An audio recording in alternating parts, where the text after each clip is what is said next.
సాధించావయ్యా? దారి దోపిడీ సొమ్ముతో కుటుంబాన్ని పోషించావు. తప్పు అని తెలిసి పశ్చాత్తాపడ్డావు. ఇంకెప్పుడూ చేయకూడదు అనుకున్నావు. మరి చేసిన తప్పుకు ప్రాయశ్చిత్తం అని ప్రశ్నించాడు అత్రి మహర్షి. మాట పెగల్లేదు పోయేవాడికి.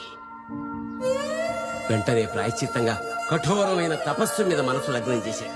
ఆ క్రమంలో వాల్మీకి మహర్షి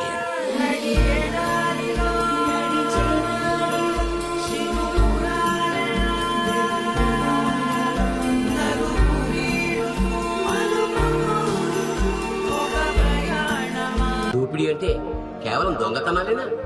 నిన్ను ఒకళ్ళు మోసం చేయడం వాళ్ళ తప్పే. కానీ నిన్ను మోసం నువ్వు చేయగలిగిన పని మానేసి డబ్బు కోసం ఏదో ఒక ఉద్యోగం వెనక పాకులాడడం దోపిడీ కదా? డబ్బు మీద వ్యామోహంతో నీ బాధ్యతల్ని విస్మరించడం దోపిడీ కదా? అక్రమ సంబంధాలు, నమ్మక ద్రోహాలు, వీటికన్నా నీచమైన దోపిడీలున్నాయి. సంసారాన్ని సవ్యంగా చూసుకోకుండా గోళ్ళ చుట్టూ గోపురాల చుట్టూ తిరగడం, ఉద్యోగం పేరుతో ఊళ్ళు తిరగడం ఎవరినూ ధరించినట్టు. ఇది ఓ విధమైన దోపిడీయే, మొహమాటం ఏం లేదు.